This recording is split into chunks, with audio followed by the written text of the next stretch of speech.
Assalamualaikum warahmatullahi wabarakatuh. Selamat pagi, Bapak dosen pengampu mata kuliah Statistika Dasar, Bapak Nalim SSI MSI. Selamat pagi juga teman-teman Tetris Matematika kelas B. Apa kabar teman-teman? Semoga kalian dan kita semua selalu dalam keadaan sehat walafiat. Amin amin ya robbal alamin. Pepatah pernah berkata, tak kenal, maka tak sayang. Akan tetapi menurut kelompok kami, sepertinya lebih tepatnya tak kenal maka ta'aruf. Oleh karena itu, izinkan kami dari kelompok 1 presentasi mata kuliah Statistika Dasar untuk memperkenalkan diri. Yang pertama, ada saya sendiri. Perkenalkan, nama saya Tarisa Sinta Ihsani dengan nomor NIM 2621055 selaku moderator dan pemateri 1. Perkenalkan, saya Nurvita Septiani dengan NIM 2621044 selaku pemateri 2. Perkenalkan, nama saya Alvina Nurfazila dengan nomor NIM 2621049 selaku pemateri 3. Perkenalkan, nama saya Anisatul Aini dengan nomor NIM 2621058 selaku pemateri 4. Baik, untuk pertemuan kali ini, kami akan mempresentasikan mata kuliah Statistika Dasar mengenai berbagai hal tentang data. Berbicara tentang data, di stasiun televisi kerap membicarakan mengenai data atau statistik. Sebagai contoh yang sering kita temui, yakni data pasien COVID-19 di Indonesia. Itu merupakan salah satu dari banyaknya bentuk data. Nah, sebenarnya apa itu data? Jadi, data adalah kumpulan informasi, bilangan atau non-bilangan dari suatu objek tertentu. Data tidak hanya berbentuk sebuah angka. Akan tetapi, data juga bisa berbentuk sebuah fakta, yang mana fakta atau angka tersebut akan disusun dan membentuk sebuah suatu informasi. Kemudian ada data menurut para ahli. Yang pertama, menurut Ari Kunto, tahun 2002, data merupakan segala fakta dan angka yang dapat menyusun suatu informasi. Yang kedua, ada menurut Slamet Riyadi. Data adalah kumpulan informasi yang diperoleh dari suatu pengamatan, di mana data dapat berupa angka atau lambang. Seperti yang sudah dikatakan sebelumnya, data bisa berbentuk sebuah kalimat yang mana kalimat tersebut akan menjadi sebuah informasi atau angka yang juga akan membentuk sebuah informasi pula. Contoh data yang berupa bilangan. Misalnya, jumlah mahasiswa baru IAIN Pekalongan tahun 2021. Atau juga jumlah mahasiswa baru jurusan Tadris Matematika IAIN Pekalongan tahun 2021 adalah 100 orang. Nah, 100 orang tersebut merupakan contoh data yang berupa bilangan atau angka. Kemudian juga ada contoh data yang berupa non-bilangan, yakni data jenis kelamin, warna kesukaan, hobi, juga data kota di Provinsi Jawa Tengah, data kabupaten di Provinsi Jawa Tengah, itu juga merupakan data berupa non-bilangan atau sebuah kalimat atau fakta-fakta. Kemudian ada sumber data statistik. Data statistik terdapat di mana-mana asal kita bersikap 1. Kritis memperhatikan sekitar. Kalau kita kritis memperhatikan sekitar, maka kita akan mendapatkan sebuah data. Kemudian yang kedua ada melakukan observasi atau melakukan pengamatan. Orang yang akan mencari sebuah data pasti akan melakukan sebuah pengamatan. Kemudian yang selanjutnya ada pencatatan yang cermat. Dalam mencari sebuah data, kita harus cermat-cermat melakukan pencatatan. Jangan sampai kita mencatat sebuah pengamatan yang salah, karena itu akan memengaruhi hasil dari data yang kita amati nanti. Nah, selain itu, data bisa didapatkan dari perguruan tinggi, perusahaan, perpustakaan, tempat rekreasi, bank, pasar, mal, supermarket, sekolah-sekolah, dan yang lain-lain. Kemudian yang selanjutnya ada penggolongan data. Dalam statistika, kita mengenal beberapa jenis data tergantung konteks-konteksnya. Nah, berikut beberapa penggolongan berkaitan dengan data yang akan dijelaskan sebagai berikut. Yang pertama, ada data intern dan extern. Data intern adalah data yang dikumpulkan oleh badan atau lembaga tentang aktivitas dirinya, dan hasil data tersebut dipakai untuknya juga, bukan untuk pihak atau lembaga lain, dan tidak dipublikasikan. Atau dengan kata lain, data intern adalah sebuah data privasi. Nah, contohnya, data nasabah suatu bank. Nah, tidak ada suatu bank yang mempublikasikan data-data nasabahnya. Kemudian contoh lain, ada kebutuhan tenaga kerja di suatu perusahaan. Itu juga merupakan data yang mana hanya perusahaan itu yang tahu.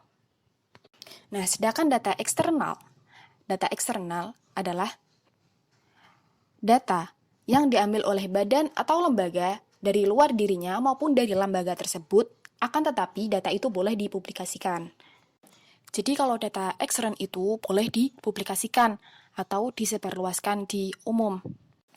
Sebagai contoh, yang pertama, contoh jumlah mahasiswa IAIN Pekalongan.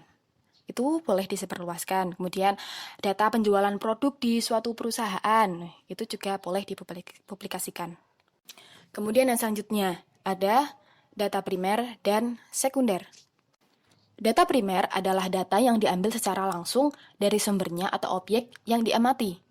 Jadi data primer itu data diambil secara langsung dari sumbernya, misalnya dengan melakukan wawancara, di mana kita bisa mendapatkan data langsung dari narasumber, atau data hasil kuesioner terhadap responden, di mana kita mendapatkan data langsung dari responden melalui kuesioner.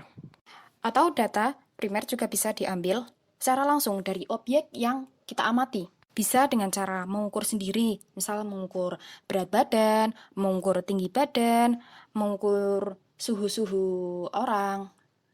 Itu juga merupakan contoh data primer yang diambil dari objek yang kita amati. Nah, sedangkan data sekunder adalah data yang diambil tidak langsung dari sumbernya, bisa diperoleh dari data yang sudah ada maupun mengutip dari literatur. Nah, data sekunder ini bisa kita dapatkan misal contoh dari sebuah internet. Misalnya, data dari laporan keuangan suatu perusahaan yang tersedia secara online di internet. Bisa di BI atau BPS. Kemudian, contoh lainnya ada data penyakit COVID-19 yang dikeluarkan oleh WHO. Atau bisa juga data tentang kurs atau nilai tukar rupiah terhadap mata uang asing yang diambil dari Kementerian Keuangan. Itu merupakan contoh-contoh dari data sekunder. Kemudian yang ketiga ada data kualitatif dan kuantitatif. Data kuantitatif adalah data yang berupa angka atau bilangan. Ingat ya, kuantitatif itu angka atau bilangan. Data kuantitatif dapat diperoleh dengan melakukan survei untuk mendapatkan jawaban rigid berupa angka. Nah, data kuantitatif ini bersifat objektif, sehingga setiap orang yang membaca atau melihat data ini akan menafsirkan yang sama. Misalnya, data jumlah pengunjung suatu minimarket itu berupa angka. Kemudian ada data banyaknya pasar di Pekalongan, itu juga berupa angka. Sedangkan data kualitatif adalah data yang tidak berbentuk bilangan, biasanya dinyatakan dalam bentuk verbal, egula, atau gambar. Atau dengan kata lain, data kualitatif adalah data deskriptif.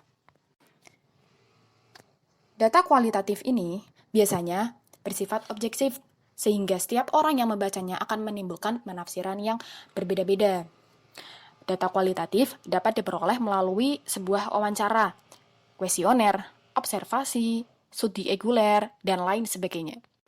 Contohnya, data kualitas pelayanan di hotel, kemudian data jenis kelamin mahasiswa, data jenis-jenis rasa, data jenis warna kesukaan, atau data kuesioner tentang tingkat kepuasan pasien di suatu rumah sakit A. Seperti itu. Saya tekankan lagi, data kualitatif ini data yang tidak berupa bilangan, bisa berupa kata, kalimat, atau sebuah pernyataan. Kemudian yang terakhir ada data diskrit dan kontinu. Data diskrit merupakan data yang diperoleh dengan jalan menghitung atau mencacah data yang ada. Nah, data diskrit ini berbentuk bilangan bulat. Sebagai contoh, data jumlah mahasiswa jurusan Tadris Matematika, atau data jumlah barang yang ada di toko A. Sedangkan data kontinu adalah data yang diperoleh dengan cara mengukur. Contoh data tinggi badan anak, data berat badan anak, data suhu anak, atau data kelembapan. Nah, selanjutnya apa aja sih hal-hal lain tentang data? Untuk selanjutnya akan dijelaskan oleh pemateri kedua. Yuk kita simak penjelasannya. Setelah penggolongan data, maka kita lanjutkan ke badan penggolongan data. Di sini dapat dilihat badan penggolongan data dibagi menjadi 4 bagian, yaitu data intern dan ekstern, data primer dan sekunder, data kualitatif dan kuantitatif, dan data diskrit dan kontinu. Selanjutnya ada variabel dan skala pengukuran. Variabel adalah suatu sifat atau fenomena yang menunjukkan sesuatu yang dapat diamati dan nilainya berbeda-beda. Nilai-nilai variabel merupakan data yang akan diolah dengan prosedur statistika. Bagian variabel disebut atribut. Dikatakan variabel apabila mempunyai nama, dapat diamati atau diukur, nilainya berbeda-beda, memiliki definisi verbal, dan ada kelompok penggolongan atau satuan. Skala ukuran dapat dibedakan dalam 4 tingkatan, yaitu nominal, ordinal, interval, dan rasio, atau biasa disebut dengan NOIR. Yang pertama, skala nominal. Skala nominal adalah skala yang mempunyai ciri hanya untuk membedakan skala ukur satu dengan yang lain. Pada skala nominal data hanya bisa diklarifikasikan ke dalam kategori-kategori. Yang kedua, skala ordinal. Skala ordinal adalah skala yang didasarkan pada pengurutan atau order tingkatan-tingkatan dimulai dari yang terendah sampai tertinggi. Yang ketiga, skala interval. Skala interval merupakan skala yang tidak hanya mengurutkan objek berdasarkan suatu atribut, tetapi juga memberi informasi tentang jarak antar objek, dan ini diukur tidak berdasarkan titik nol.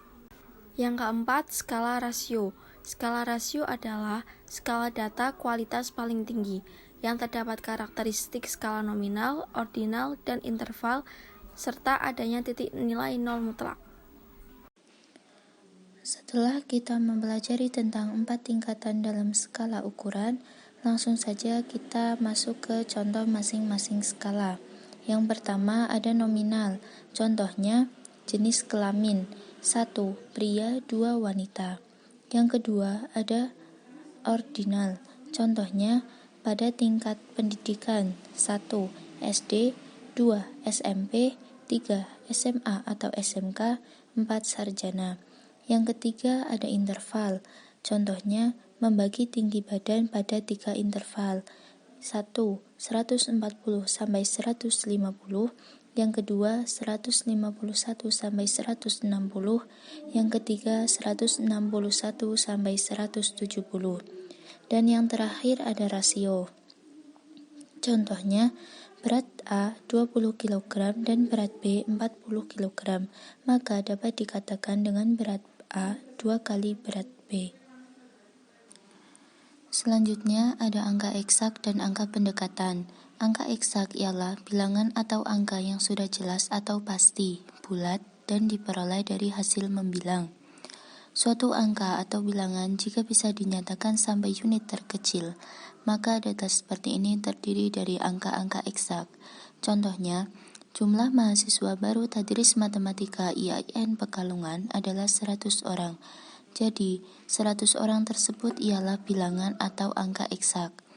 Yang kedua ada angka pendekatan atau aproksimatif. Aproksimatif merupakan angka yang diperoleh dari hasil pengukuran atau angka hasil pembulatan. Contohnya, tinggi badan Andi adalah 171 cm. Sesungguhnya angka ini adalah angka pendekatan. Bisa jadi tinggi badan sesungguhnya adalah 171,224. Contoh yang kedua, Jumlah penduduk Kota Pekalongan 2,1 juta. Ini merupakan angka pendekatan. Angka sesungguhnya adalah mendekati 2,1 juta. Misalnya 2.099.986. Dalam matematika, sepertiga sama dengan 0,333. Ini adalah angka pendekatan. Sedangkan seperlima sama dengan 0,2 adalah angka eksak. Setelah mempelajari angka eksak dan angka pendekatan, selanjutnya ada angka pendekatan sebagai interval. Setiap angka pendekatan sebenarnya memiliki angka yang benar atau true value. Nilai tersebut terletak pada sebuah interval yang memiliki batas bawah atau lower bound dan batas atas atau super bound. Batas bawah atau lower bound adalah titik minimum dalam suatu ukuran, sedangkan batas atas atau super bound adalah titik maksimum dalam suatu ukuran. Sebagai contoh, tinggi badan Andi 170 cm, maka sesungguhnya tinggi badan Andi hanya mendekati 170 cm. Perlu kita ketahui dan perlu kita catat bahwa nilai yang mendekati 170 cm tidak mungkin lebih dari 0,5 di bawah 170 cm dan 0,5 di atas 170 cm. Sebab apabila nilai tersebut ternyata 0,7 cm di bawah 170 cm, maka seharusnya tinggi badan Andi lebih mendekati 169 cm. Begitu juga dengan sebaliknya. Apabila nilai tersebut 0,7 cm di atas 170 cm, maka seharusnya tinggi badan Andi adalah 171 cm. Jadi jelas bahwa interval dari tinggi badan Andi 170 cm adalah 169,5 cm sampai dengan 170,5 cm. Selanjutnya ada pembulatan. Pembulatan adalah metode untuk membuat angka lebih sederhana dengan mengubahnya ke nilai terdekatnya agar lebih mudah dimasukkan ke dalam operasi matematika. Dalam statistika, terdapat aturan-aturan pembulatan yang menjadi acuan dalam mengolah data statistika. Adapun aturan-aturan pembulatan tersebut ialah apabila angka yang di belakang kurang dari 5 seperti 0, 1, 2, 3, dan 4, maka angka yang didekati tidak akan berubah atau pembulatan ke bawah. Contoh, 2.350.354 dibulatkan menjadi 2.350.000. Apabila angka di belakang lebih dari 5, seperti 5, 6, 7, 8, dan 9, maka angka yang didekati akan bertambah 1 atau pembulatan ke atas.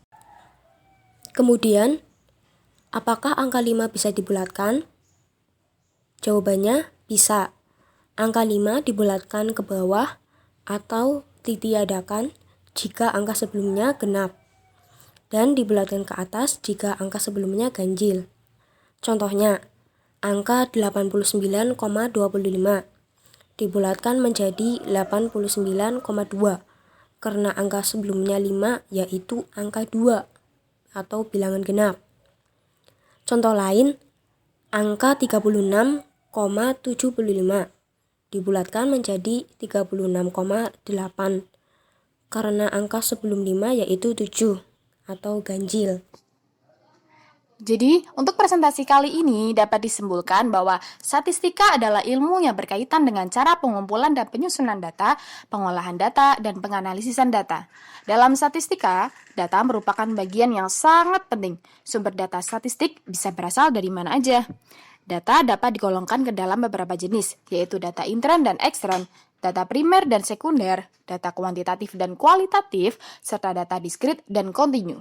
Dalam data juga terdapat skala ukuran dari variabel, yang mana skala ukuran dari variabel dapat dibedakan dalam 4 tingkatan, yaitu nominal, ordinal, interval, dan rasio. Dan untuk yang terakhir, manfaat statistika dalam kehidupan sehari-hari adalah supaya kita lebih praktik dalam mengolah data, sehingga kita akan lebih mudah dalam menjalankan aktivitas yang berkaitan dengan statistika.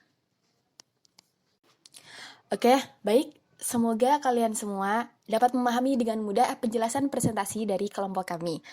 Untuk yang terakhir ada quotes of the day.